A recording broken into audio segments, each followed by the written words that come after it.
नमस्कार, हमारे YouTube channel Devansh vocational institute में आप सभी का स्वागत है। आज हम बात करेंगे फिज़िकल एजुकेशन एंड योगा के सॉल्व क्वेश्चन आंसर्स की। वीडियो शुरू करने से पहले आपको कहना चाहेंगे कि हमने इस पर एक वीडियो पहले भी बनाई है। यदि आप उसे देखना चाहें तो इसी का पार्ट 1 दिया गया है, उसे आप प्ले स्टोर में जाकर देख सकते हैं। तो आइए आगे की वीडियो शुरू करते हैं।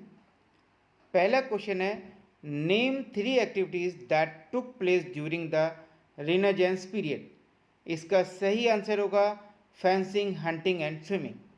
नेक्स्ट क्वेश्चन है, in which year UN convention on the right of persons with disability was held. यानी कि किस साल में यूएन कन्वेंशन किया गया था डिसेबिलिटी को लेकर।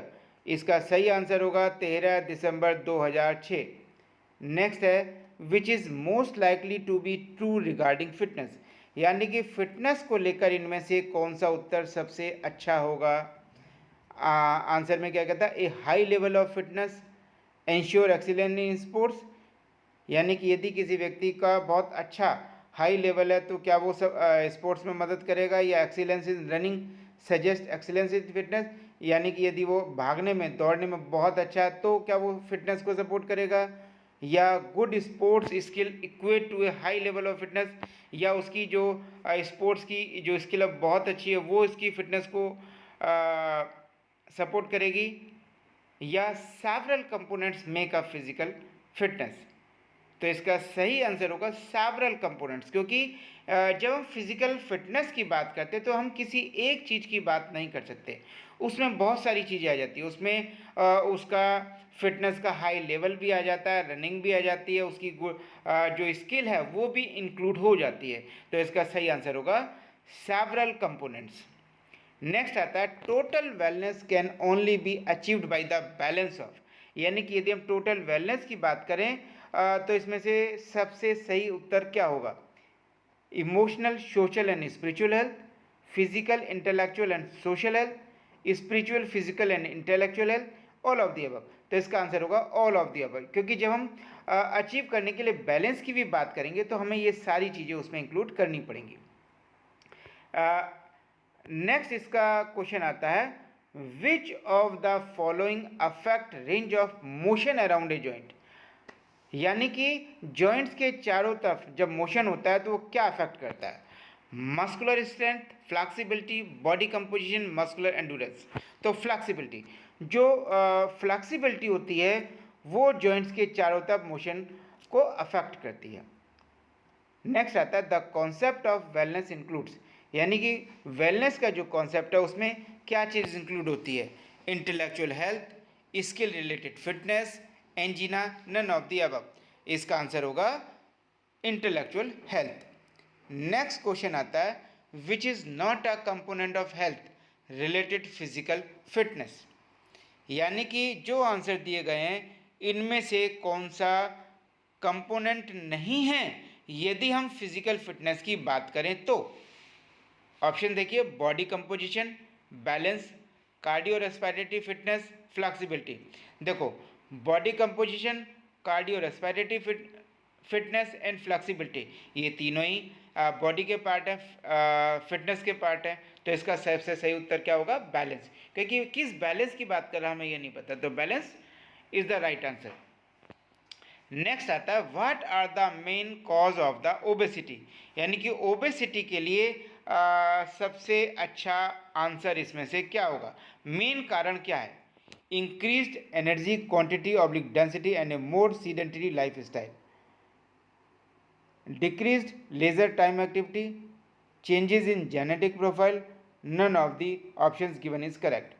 इसका सबसे अच्छा आंसर होगा ए। यानी कि आप जो इनटेक ले रहे हैं, आप एनर्जी तो इंक्रीज करते चले जा रहे हैं मगर आप मेहनत नहीं कर रहे। अपने लाइफ स्टाइल को आपने ऐसा बना रही है कि आप एक जगह बैठे हुए हैं, अपनी बॉडी की एनर्जी को इन्वेस्ट नहीं कर रहे। यानी कि केवल इनटेक तो कर रहे हैं, एनर्जी को गेन तो कर रहे हैं पर उसे खर्च नहीं कर रहे, जिसकी वजह से ओबेसिटी बढ़ती चली जाती है।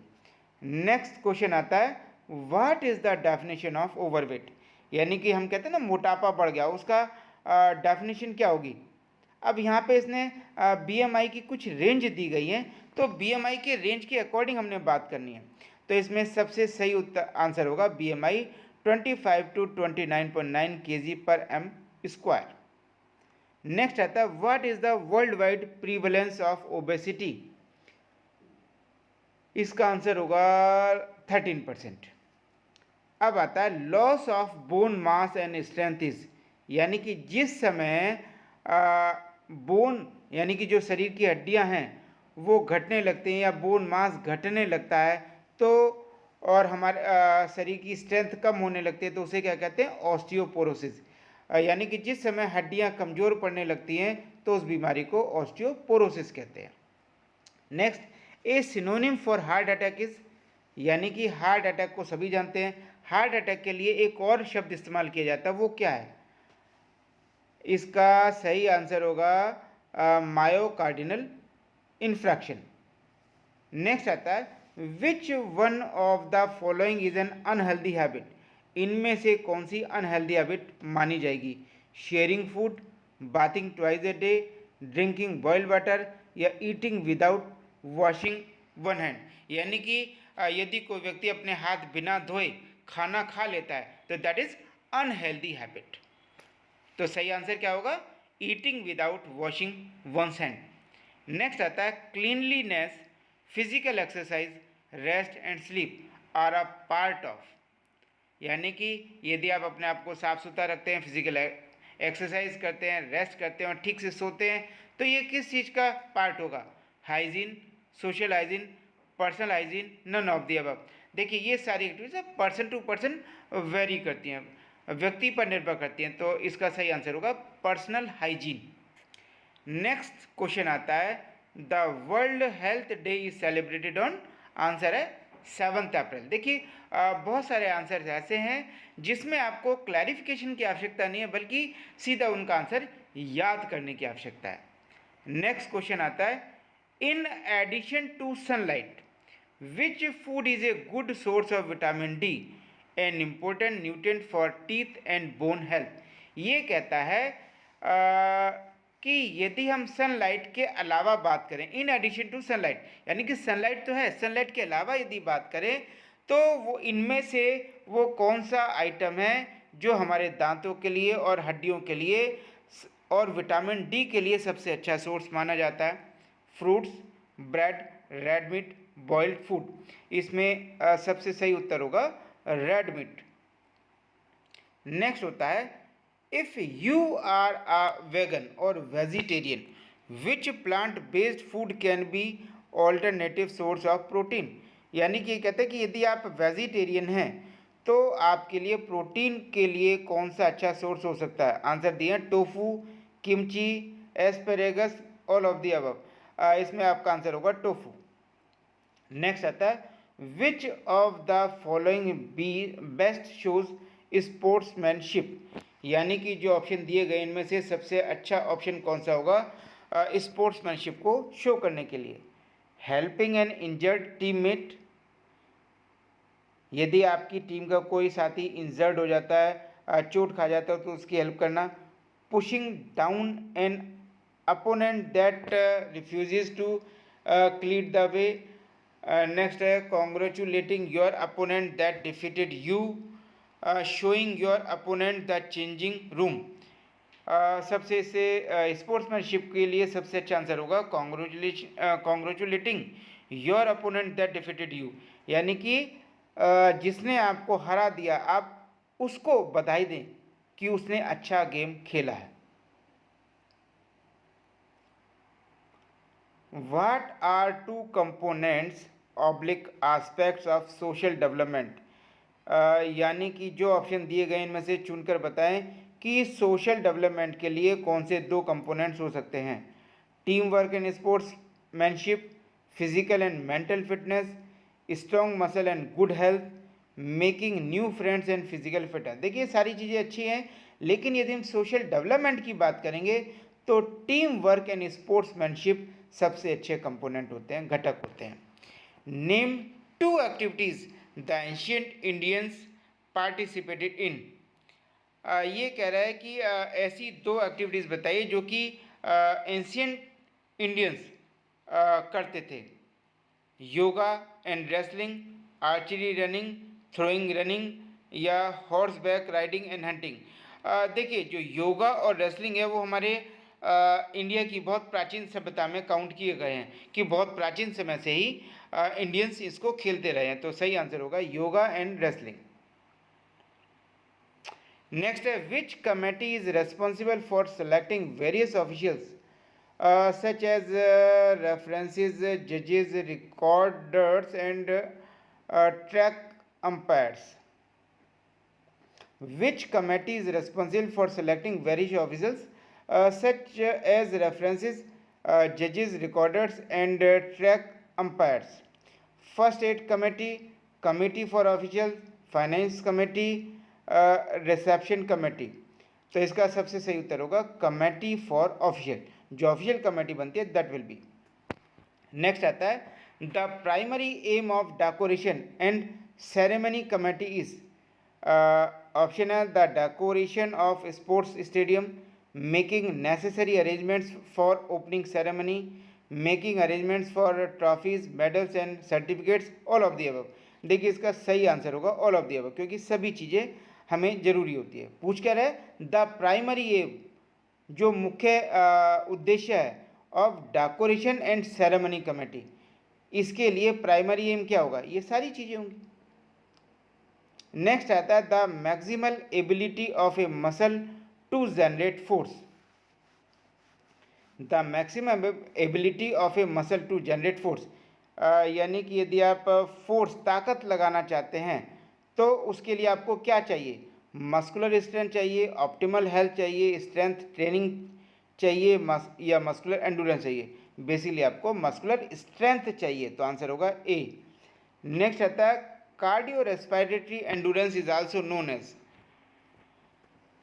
कार्डियो रेस्पिरेटरी एंडुरेंस है उसका दूसरा नाम क्या है, muscular endurance, aerobic fitness, flexibility, none of the above. Answer होगा एरोबिक फिटनेस।